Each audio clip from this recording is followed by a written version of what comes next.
Buenas tardes, iglesia. Pueden tomar sus lugares. Le damos gracias a Dios por su presencia y porque el maquillaje es antiagua. No, no es cierto. Damos gracias a Dios por su palabra que tiene preparado para nosotros en esta tarde. Lo primero que quiero que sepan, y cada vez que abrimos la palabra de Dios, que pueden recordar: Cristo te ama. Cristo me ama. Y todo lo que hoy vamos a leer y van a escuchar es porque Cristo te ama. Hay momentos en que la palabra es suave. Dios siempre es tierno. Hay veces en que la palabra es de corrección, pero igual siempre motivado por amor. Entonces, que escuchen sobre todo hoy: yo te amo. Él dio su vida para nosotros. Mayor prueba de amor no la hay. Y su palabra es para recordárnoslo y para guiarlo, para vivir conforme a lo que es su voluntad para nuestras vidas. Amén.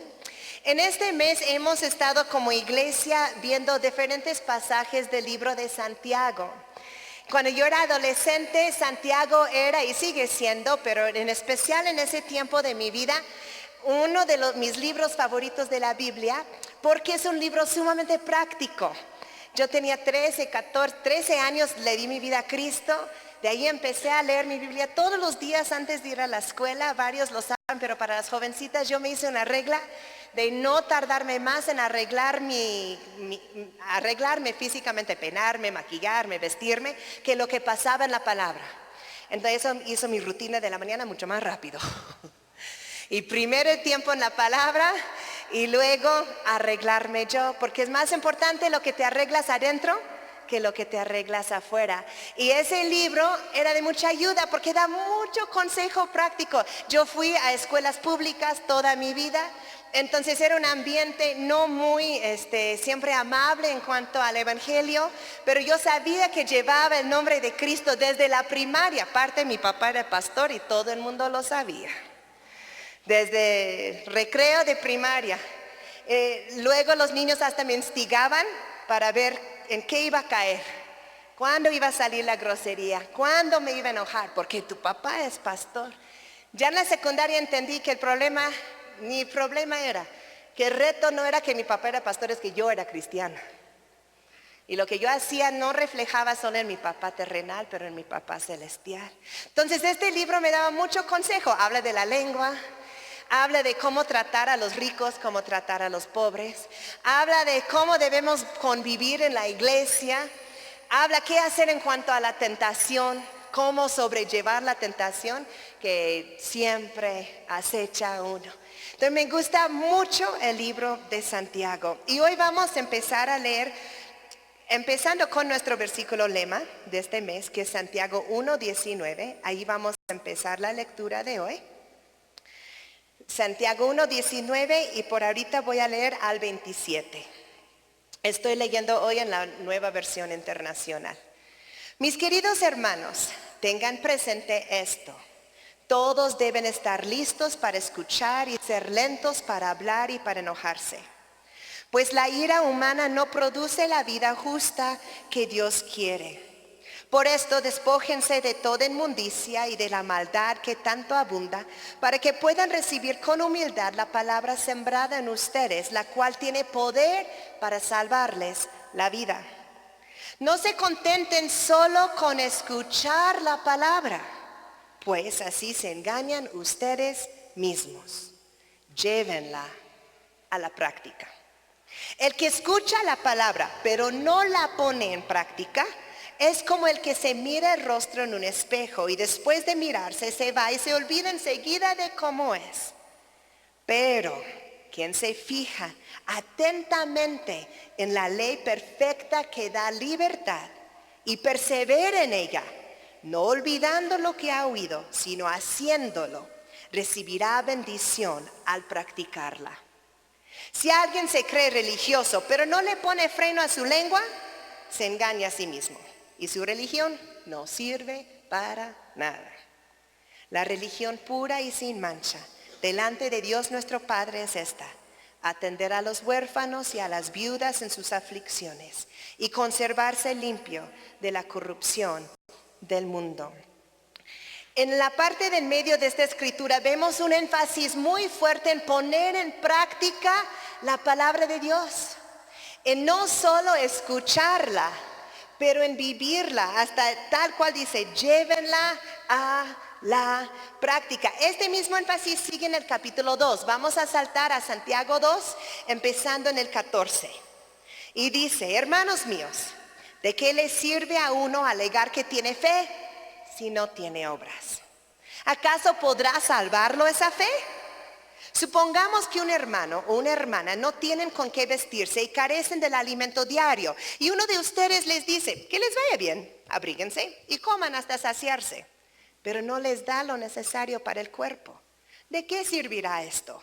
Así también, la fe por sí sola, si no tiene obras, está muerta.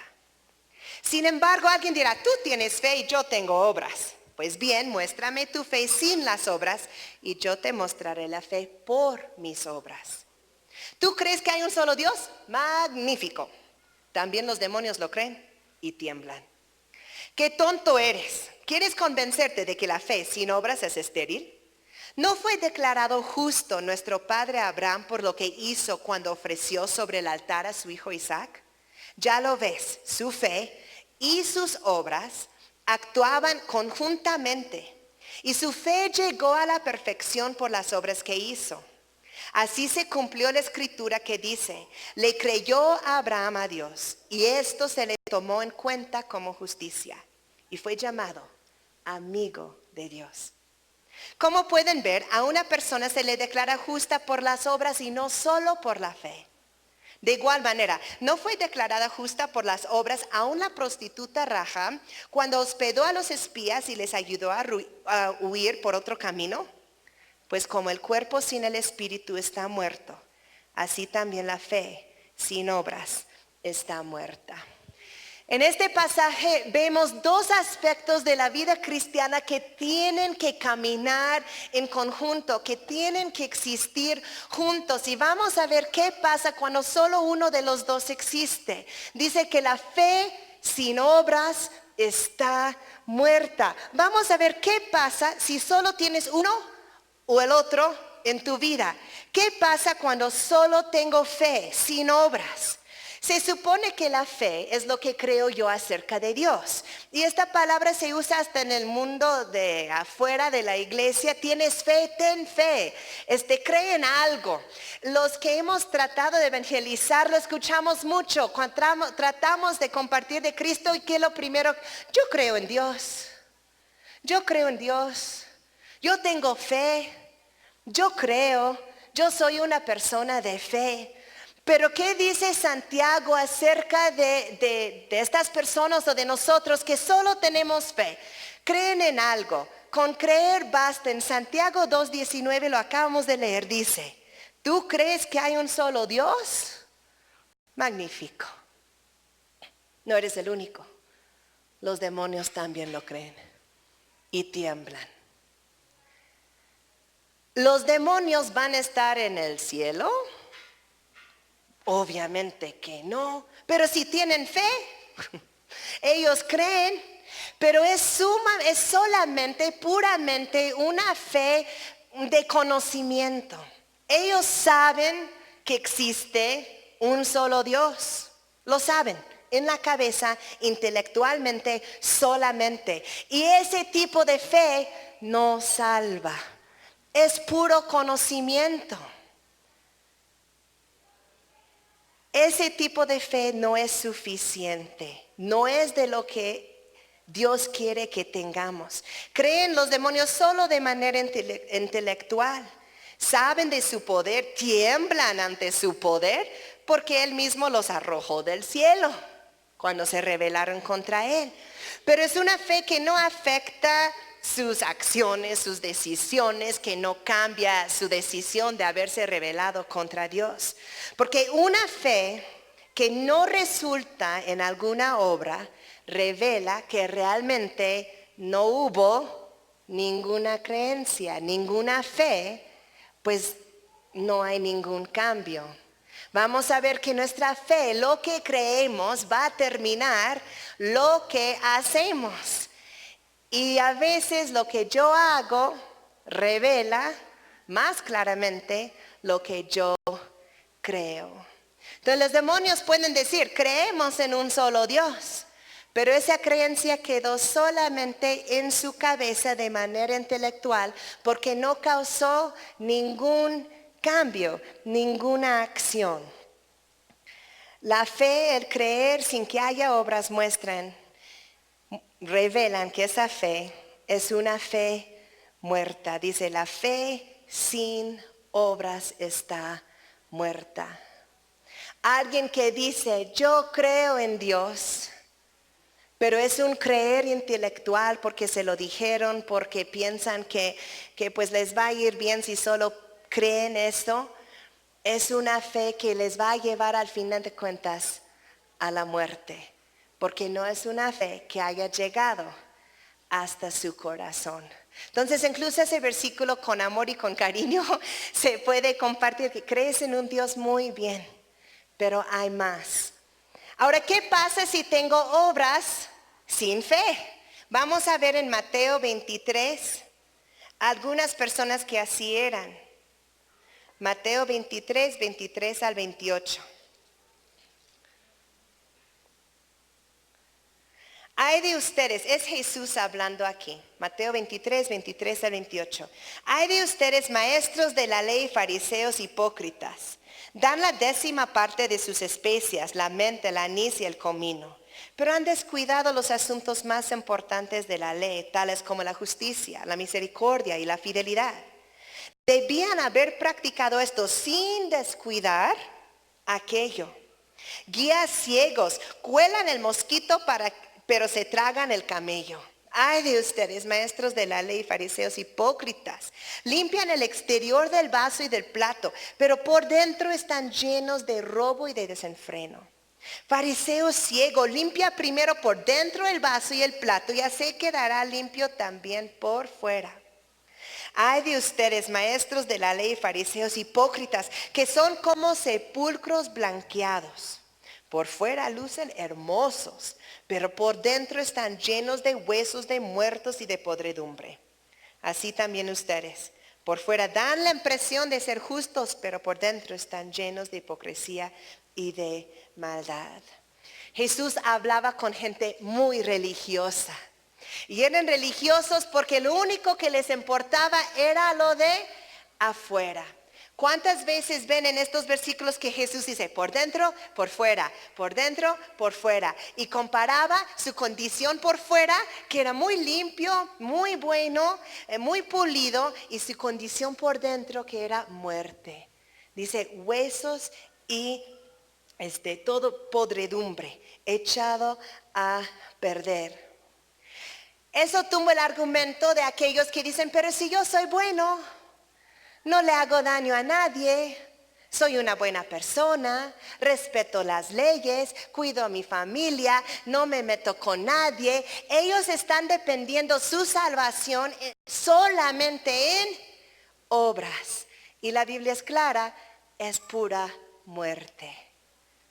Este versículo tiene mucho más sentido aquí cuando habla de tumbas blanquecidos. Porque en el fin de semana del Día de Muertos, ¿qué hacen a todos los panteones? Hasta el municipio los limpia. El nuestro este año hasta un contenedor para agua pusieron para que la gente pudiera lavar sus tumbas. Y por muy bonito que se los ponen por fuera, sigue habiendo lo mismo por dentro, que es muerte y podredumbre. Entonces lo mismo con nuestras vidas. ¿Y qué pasa cuando yo quiero ser salva? Tengan cuidado, no se me vayan a dormir ahorita en este momento porque van a decir que dije herejía. Si yo dependo solo de mi fe, no voy a ser salvo. Aguántenme, párenle, yo sé a lo que van. Vamos por allá. Pero si yo dependo solo de una fe intelectual, de conocimiento, que Dios existe y con eso basta, voy a encontrar muerte. Si yo dependo solamente de las obras, de que voy a portarme bien, hacer lo correcto, ser una buena persona, voy a encontrar muerte. donde hay vida y hay vida eterna, es nuestra salvación por fe, pero una fe que se revela en mis obras. Y mis obras son la prueba, la muestra, la revelación que mi fe efectivamente era real. Era a nivel de corazón, era todo lo que soy con mente, con corazón y con mi cuerpo. Perdón, Efesios 2, 8 y 9.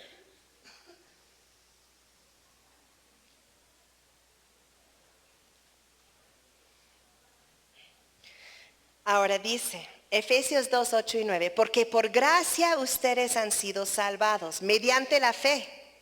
Esto no procede de ustedes, sino que es el regalo de Dios, no por obras para que nadie se jacte. Lo sabemos y es la base de nuestra fe, es que mi salvación no es por obras. Y es cierto, ahora algunos van a decir, espérame, Santiago me acaba de decir que la fe sin obras está muerta, casi yo no puedo ser salvo sin obras. Y ahora Pablo me dice que mi salvación no se basa en obras, es por fe. Entonces, ¿que Pablo y Santiago no se ponían de acuerdo? No, porque la palabra de Dios jamás se contradice. Entonces, cuando tú descubres una aparente contradicción, es tu oportunidad de descubrir la intención de Dios en estos versículos, porque Él nunca se contradice.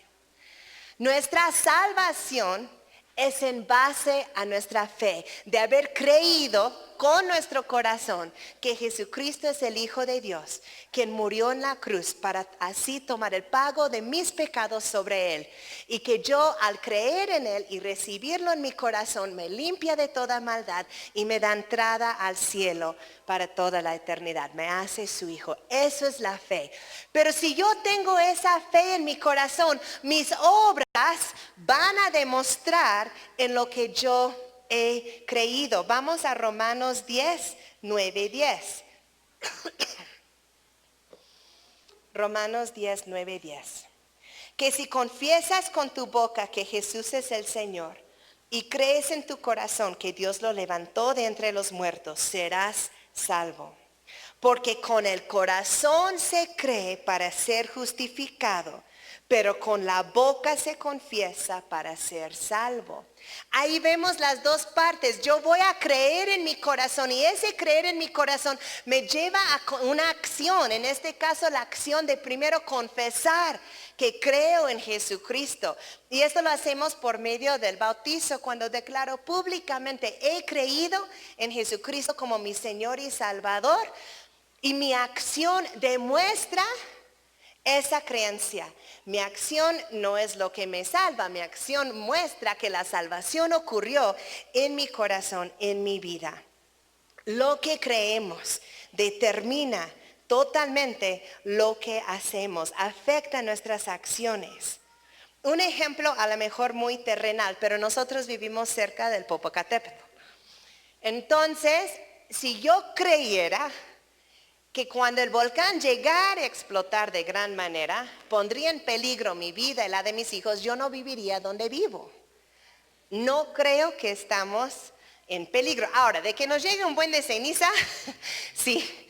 Y por lo tanto, tengo mis papeles juntos, tenemos un plan de escape como familia, para ser sabios y cuidadosos. Pero mi creencia es lo que afecta mis acciones, lo que determina lo que yo voy a hacer. Ahora, lo que tenemos que también determinar, que sea claro que el escuchar y el creer no es lo mismo. Si regresamos a Santiago 1, 22 al 25. Bueno, en el puro 22. No se contenten solo con escuchar la palabra, pues así se engañan ustedes mismos. Llévanla a la práctica. El que escucha la palabra, pero no la pone en práctica, es como el que se mira el rostro en un espejo y después de mirarse se va y se olvida enseguida de cómo es.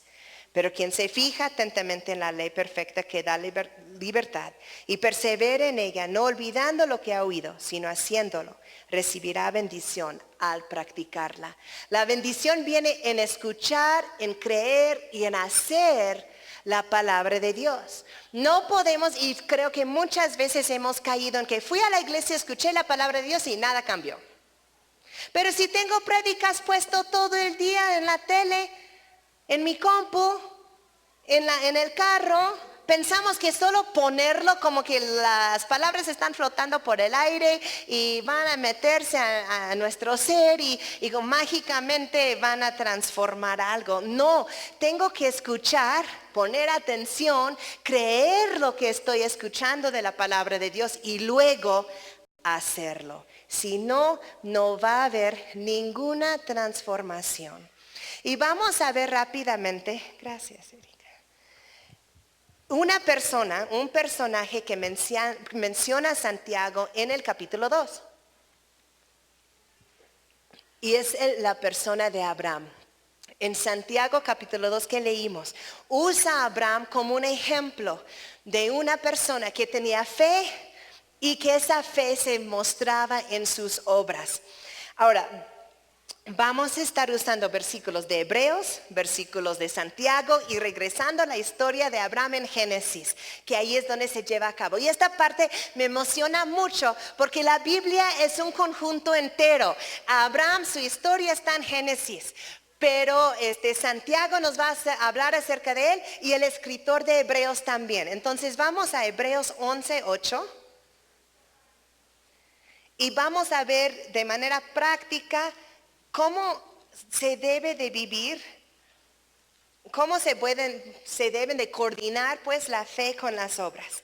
Hebreos 11:8 dice así: por la fe Abraham, cuando fue llamado para ir a un lugar que más tarde recibirá como herencia, obedeció y salió sin saber a dónde iba. ¿Qué es lo que Abraham creyó? Génesis 12:1. Así, hoy sí en nuestra práctica de buscar. Génesis 12:1.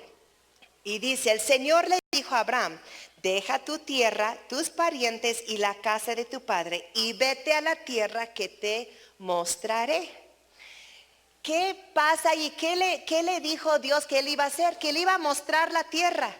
No hubo GPS, no hubo mayor instrucción, no le dijo el nombre de la tierra, no le dijo en qué dirección. Se imagina, Abraham sale de la puerta de su casa, pues Señor, ¿y ahora derecha o izquierda? ¿No? Solamente Dios le dijo, yo te mostraré, sal de tu casa, yo te mostraré. Abraham le creyó a Dios que le iba a mostrar. Abraham no le dijo, pues cuando me mandas el mapa y las estrellas me dirán, ¿cómo voy a saber? Simplemente le creyó. En Génesis 12:4, 3 versículos después dice, Abraham partió, tal como el Señor se lo había ordenado. Entonces, ¿qué vemos en Abraham? Su fe, su confianza. Él le creyó a Dios cuando Dios le dijo, yo te voy a mostrar la tierra. Y en base a esa fe, ¿qué hizo Abraham? Salió de su tierra, le creyó a Dios. Hebreos 11:9 y 10.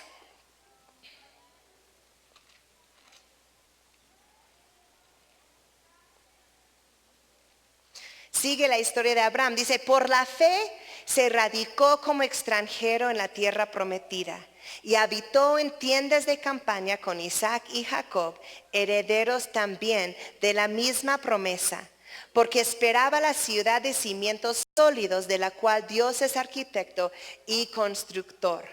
Entonces, ¿qué dice aquí que hizo Abraham? Vivió en tierra extranjero, no era su tierra, él era de otro rumbo.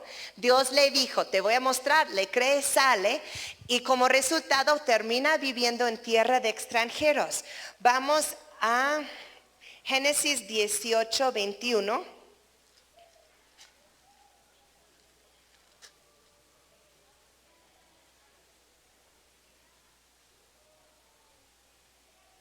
No, espérame.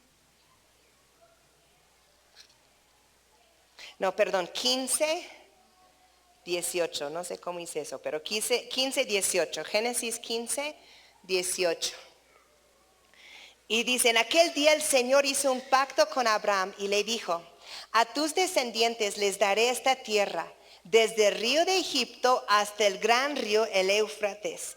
Me refiero a la tierra de los kenitas, los kenicitas, los carmoneos, los hititas, los fereceos, los refaitas, los amorreos, no los refeitos, los refaitas, los amorreos, los cananeos, los jerjeseos y los jebuseos.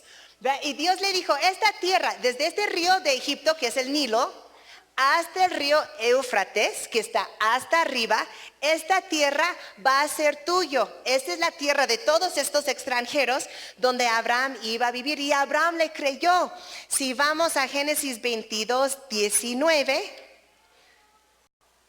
Génesis 22, 19 dice, Abraham regresó al lugar donde estaban sus criados y juntos partieron hacia Beerseba, donde Abraham se quedó a vivir.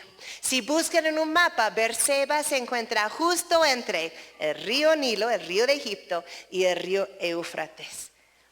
Que Dios le dijo, esta tierra va a ser tuyo, allí vas a vivir. Abraham le creyó al punto en que allí vivió. Hebreos 11, 11 y 12. Por la fe Abraham, a pesar de su avanzada edad y de que Sara misma era estéril, recibió fuerza para tener hijos, porque consideró fiel al que le había hecho la promesa. Así que de este solo hombre, ya en decadencia, nacieron descendientes numerosos como las estrellas del cielo e incontables como la arena a la orilla del mar. Y si regresamos a Génesis 15, 5,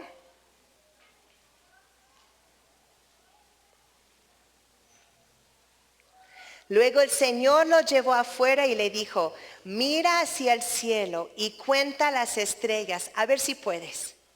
Así de numerosa será tu descendencia. Abraham creyó al Señor y el Señor lo reconoció a él como justo. Ahora, los que estamos familiarizados con la historia de Abraham, esto no era cualquier creer. Abraham estaba viejo, Sara estaba vieja. No tenían hijos y ya se les había pasado el tren. Ya no era tiempo para que hubieran podido tener hijos. Y Dios le hace la promesa, tu descendencia va a ser tan numeroso como las estrellas del cielo, como la arena del mar. Bueno, Abraham le creyó a medias. Porque los que saben la historia saben que Abraham como que le echó la mano a Dios un poquito. Porque veía a su esposa y como que, no creo que sea ella. Entonces, con el supuesto permiso de la mujer, se acuesta con su sierva, con su sirvienta. Tienen un hijo y le trae un montón de problemas. Obvio, un montón de problemas. Y Dios regresa y le dice, no, Abraham, era con Sara. Eso era mi plan. Y gracias a Dios, muchos dicen el Antiguo Testamento no tiene gracia, está repleto de la gracia de Dios. Porque Dios no le dijo a Abraham, bueno, ya te quedaste fuera, déjame buscar otro padre para mi pueblo. Dijo, intento número 2, Abraham, es Sara. Ahora, yo digo que la noche en que Abraham le dijo a Sara, adivina qué mujer, prende las velitas, pon la música, porque vamos a tener un hijo. Pero hay una sola manera que este hijo va a llegar a la tierra. Porque el único hijo que tiene a Dios como padre es Jesucristo. Abraham y Sara tuvieron que pasar su noche romántica para que el plan de Dios se llevara a cabo. Eso era fe. ¿Sí me explico? Eso era fe. De decir, ok Dios, tú dices que con ella yo tengo, cuando Isaac nació, Abraham tenía 100 años y Sara 90. Como que la edad de hoy en día, bisabuelos. En su tiempo ponle que abuelos, ¿no? Vivían más años. Pero 100 años y Abraham le creyó suficiente para estar con su esposa, creyendo que eso iba a producir un hijo. Y sí, Génesis 21, 1 y 2. Tal como el Señor lo había dicho, se ocupó de Sara y cumplió con la promesa que le había hecho. Qué palabras tan tiernas. Dios se ocupó de Sara. El vientre que estaba seco esa noche ya no estaba seca. Esa noche hubo lo que ella necesitaba dentro de su cuerpo para que diera un hijo. Uno. Esa noche hubo un óvulo que estaba listo, aunque por décadas su cuerpo no había producido no había soltado ninguno. Dios se ocupó de Sara. Dice, Sara quedó embarazada y le dio un hijo a Abraham en su vejez. Esto sucedió en el tiempo anunciado por Dios. Porque Dios los había visitado por medio de unos ángeles y les había dicho, de aquí a un año vas a tener el niño en tus brazos. Pues tenían 3 meses. No sé si fue una sola noche o esos 3 meses se pudieron disfrutarse y por una de esas fue buena, ¿no? Pero él dijo, de aquí a un año vas a tener un hijo. En el tiempo que Dios le dijo, se cumplió la promesa porque Abraham creyó. Si Abraham no hubiera creído, ¿se hubiera acostado con Sara? No, ¿para qué? Pero Abraham creyó y le dijo, ¿qué? Te creo. Y esa creencia dictó sus acciones. Hebreos 11, 17 al 19.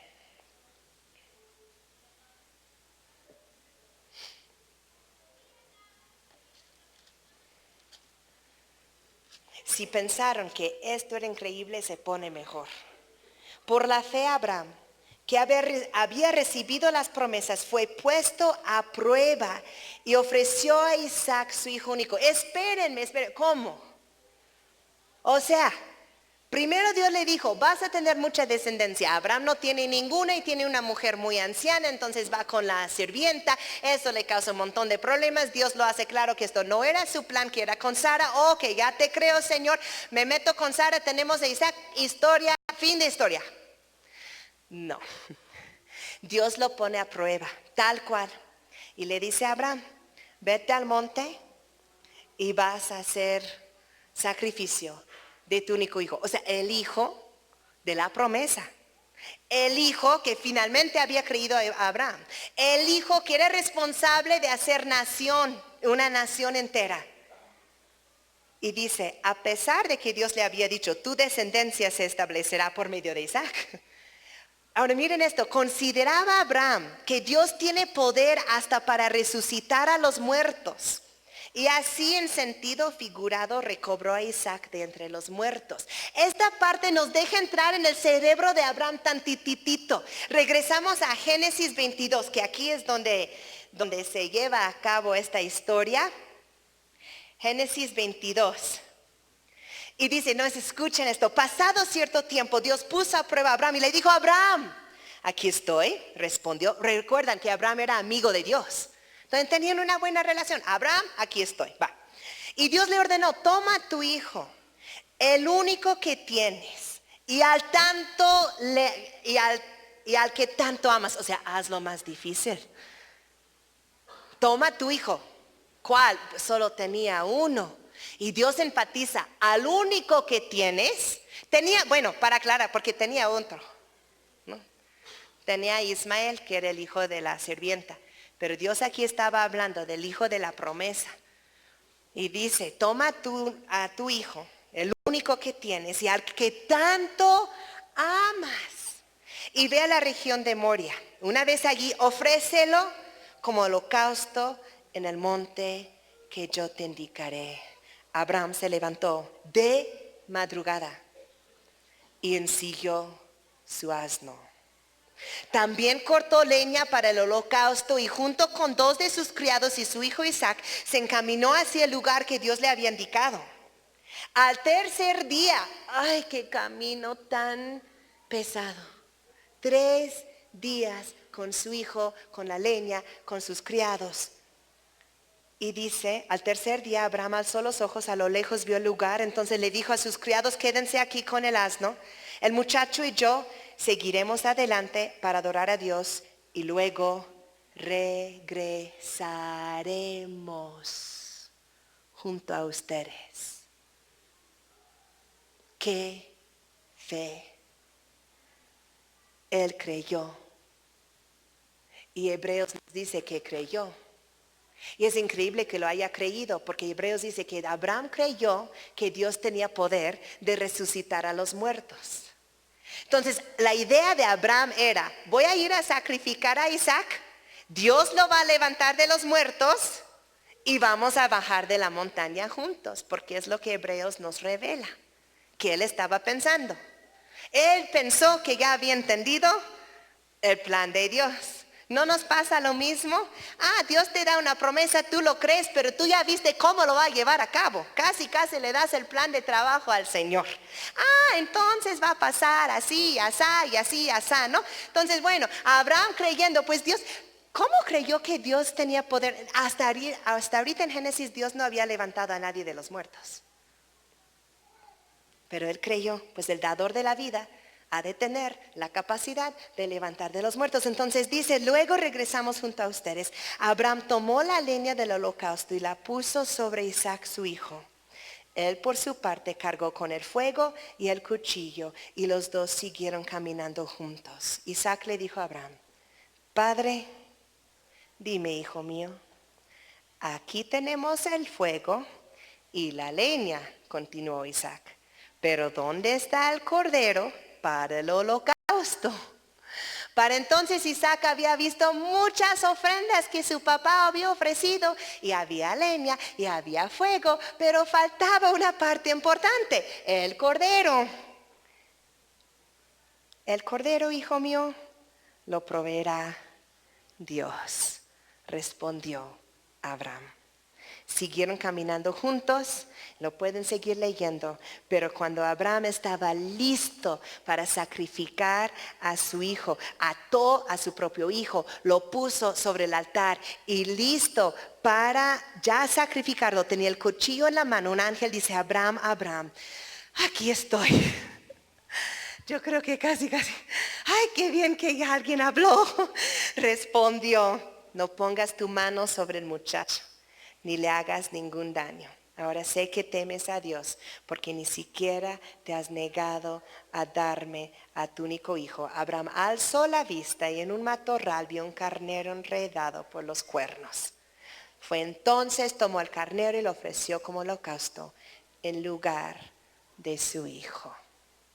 Y luego el ángel sigue hablándole y le dice, ¿sabes qué? Te voy a bendecir de gran manera, multiplicaré. Y le vuelve a recordar las promesas que Dios ya le había dado.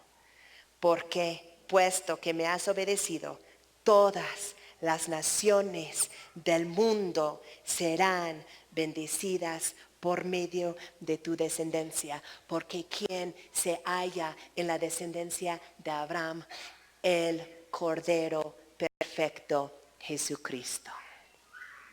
Dios proveyó el cordero a Abraham para que pudiera proveer el cordero para nosotros. El cordero que quita el pecado, no de los judíos solamente, de todo el mundo. ¿Por qué? Porque Abraham creyó y lo que él creyó lo llevó a cabo en las obras, lo cual demostró que su fe era real y le fue contado como justicia. Fue salvo. En Santiago vemos una personita más. Santiago 2:25, ¿a quién menciona?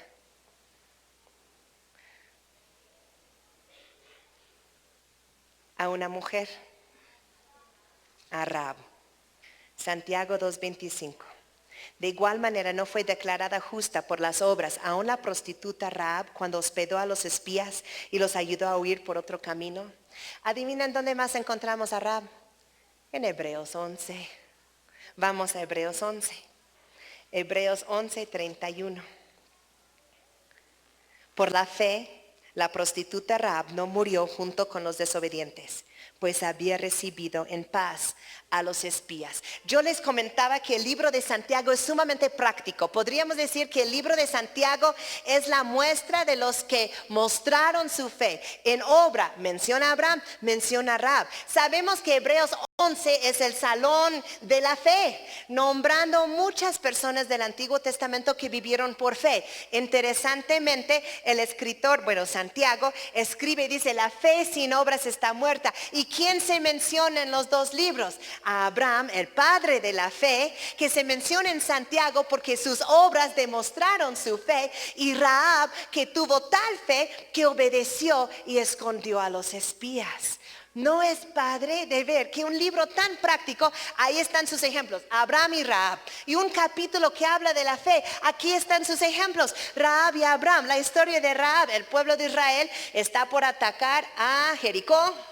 Entonces Josué manda espías para ver pues cómo le van a hacer. Están en la ciudad los espías. Rahab escucha de esto, ella los esconde, era prostituta, ella los esconde para que no los captura el rey de Jericó. Y entonces ella les dice a los espías, pero saben que háganme un favor, cuando vienen a atacar, sálvame a mí, a mi familia, porque yo creo en tu Dios.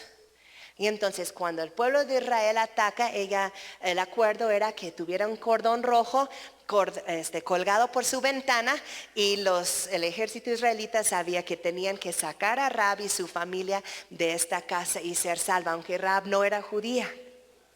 Pero miren lo que dice en Hebreos 11:31, dice que ella no murió con los desobedientes. Los desobedientes eran todos los habitantes de Jericó, todos murieron, menos ella y su familia. ¿Por qué? Por fe. ¿Qué hizo ella? Recibió en paz a los espías.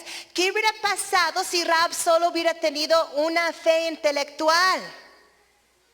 Que ella hubiera dicho, bueno, yo creo que existe su Dios, uno de muchos dioses, yo creo en mi Dios también, pero yo creo que el Dios de los hebreos sí existe. ¿Qué le hubiera pasado? Se hubiera muerto con todos los demás. Pero ¿qué hubiera pasado si ella solo hubiera tenido obras buenas? Ay, pobrecitos espías, los quieren linchar. Yo creo que los voy a esconder en mi casita y mañana que se vayan. Pero yo sigo creyendo en mis dioses paganos, pero voy a ser una buena persona. Voy a ser amable y agradable, los voy a esconder. ¿Qué hubiera pasado a Rahab? Se hubiera muerto. ¿Por qué Rahab no se murió con los de Jericó? Porque tuvo una fe real, ya no en sus dioses paganos, pero en el Dios de Israel, en el único Dios real y verdadero. Y esa fe en ese Dios la llevó a la obra de cuidar, de esconder a los espías. Y esa combinación de una fe real que me llevó a la obra verdadera, a una obra real en su vida, resultó en que ella vivió. Y no solamente vivió. Quiero que vean el primer capítulo de Mateo.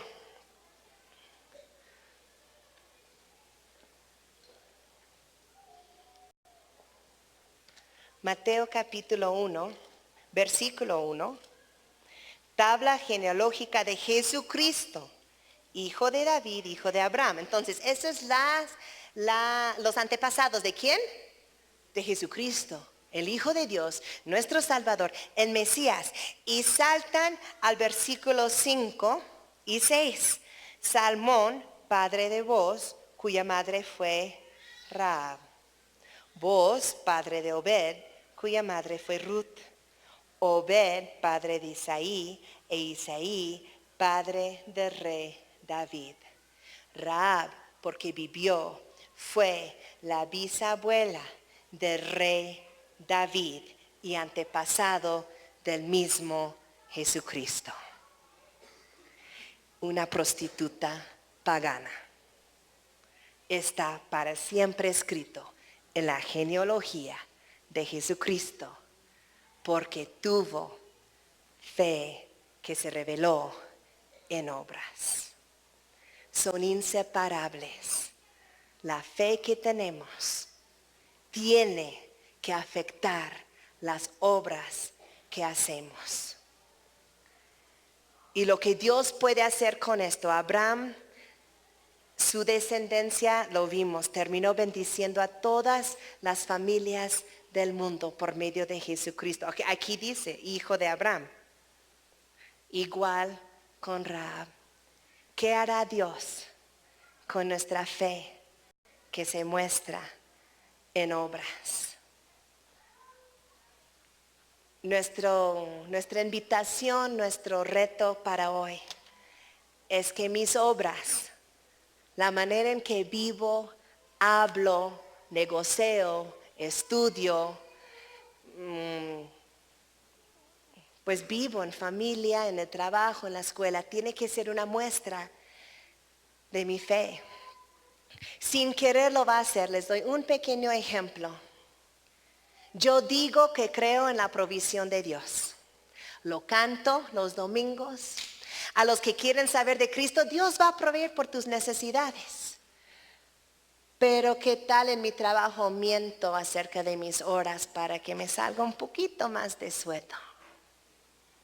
¿Qué tal cuando en mi trabajo llevo un poquito de producto a la casa? ¿Qué pasa en mi trabajo cuando peso un poquito más lo que estoy vendiendo? ¿Esto qué muestra acerca de lo que creo? ¿De verdad creo que Dios me puede proveer? No. ¿Y qué lo muestra? Mis obras. Mis obras. Porque si yo creyere que Dios es capaz de proveer, como dice su palabra, sería honesto y confiaría en lo que yo digo que creo, porque lo que yo creo va a determinar lo que yo hago. Entonces, hermanos, cuando luchamos con ciertos pecados en nuestras vidas, hoy quiero sugerir, en este caso que les di el pecado del robo o de la mentira, ese es pecado, ese es un problema. Pero la raíz de muchos pecados es la incredulidad. No creo. No creo. Porque si yo creyere, mis acciones fueran otras. Entonces, en este caso que les di, yo puedo arrepentirme del pecado de robo o del pecado de la deshonestidad y Dios me va a perdonar. Pero ese pecado va a seguir siendo un problema en mi vida hasta que me arrepiento del pecado original, que es de incredulidad. Porque no creo que Dios me puede proveer. Por lo tanto, tomo cartas en el asunto yo. ¿Sí me estoy explicando? Entonces, cuando yo en mi vida me doy cuenta por medio del Espíritu Santo que hay un pecado en mi vida, me arrepiento de ese pecado, pero me pregunto con la ayuda de Dios, ¿qué me llevó a ese pecado? ¿Hay alguna creencia errónea? Ahí voy a la palabra y que Dios corrija lo que creo conforme a su verdad, porque a lo mejor creí algo acerca de Dios porque me lo contaron, pero no porque su palabra lo diga. Por eso hay que estar en la palabra. Checo, ¿tengo una creencia errónea o simplemente no le creo? Lo tomo a mentiroso al final de cuentas. Porque si le creyere, y eso duele más, porque me ha pasado en mi tiempo con el Señor. Me arrepiento de algún pecado y duele, porque sabes que todo pecado ofende a Dios y me ama, no lo quiero ofender. Pero cuando me doy cuenta que la raíz de mi pecado fue porque no le tomé a su palabra, es más doloroso aún, porque lo tomo a mentiroso. Y sé que no lo es. Pero es hermoso, porque el arrepentimiento va más al fondo, a la incredulidad. Y puedes decir, Dios, perdóname porque no te creí. Ayúdame a creer lo correcto y que lo que yo creo puede transformar lo que yo hago. Y cuando permitimos eso en nuestras vidas, no sabemos la gloria, lo que Dios va a hacer por medio de nuestras vidas. Nos ponemos de pie, hermanos.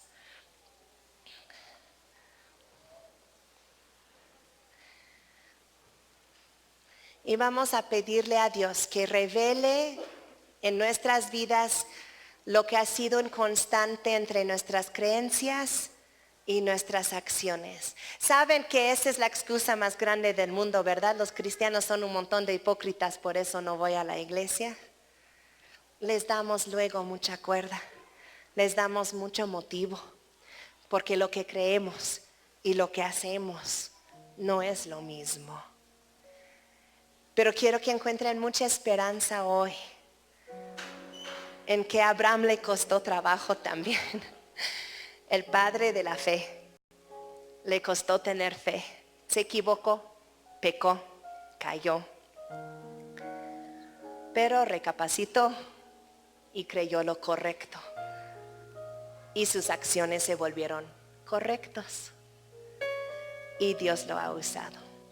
Entonces hoy puede ser el principio de una vida donde nuestra fe y nuestras obras están de acuerdo y que producen en nuestras vidas libertad y que producen en nuestras vidas mucha gloria. Dios, en esta tarde te doy gracias por tu palabra. Te pido, Señor, que tú lo puedes aclarar en cada uno de nuestros corazones y mentes conforme a nuestra propia situación y mucho más claro de lo que yo lo pude exponer. Señor, perdónanos, por tantas cosas, por tantas obras que no han sido conforme a tu voluntad. Pero regresando aún más atrás, Señor, perdónanos por la incredulidad. Perdónanos porque hemos dicho que te creemos, pero en muchas ocasiones no ha sido cierto, porque nuestras acciones revelan otra cosa. Perdónanos porque en algunas ocasiones, aún entendiendo y creyendo, simplemente fuimos rebeldes y hicimos lo malo. Perdónanos, Señor, por haber creído cosas equivocadas, de no indagar en tu palabra, de no leer tu palabra, de no estudiar tu palabra para averiguar qué debemos creer y actuar conforme a eso. Pero gracias, Dios, porque tú prometes perdonarnos cuando nosotros nos arrepentimos. Entonces sabemos que hoy encontramos perdón en ti y una nueva oportunidad. Entonces, Dios, ahora danos mucha sabiduría para entender tu palabra, la disciplina de estudiar tu palabra, la comprensión, Señor, para entender tu palabra, que lo podamos entender y creer. Ayuda nuestra falta de fe. Ayúdanos a tomarte a tu palabra. Que todo lo que tú dices en tu palabra, que nos amas, que nos perdonas, que nos restauras, que tú, Señor, nos hablas, que estás con nosotros, que nunca nos dejas, que tú nos provees y cientos y miles de promesas más, que podamos, Señor, creer eso.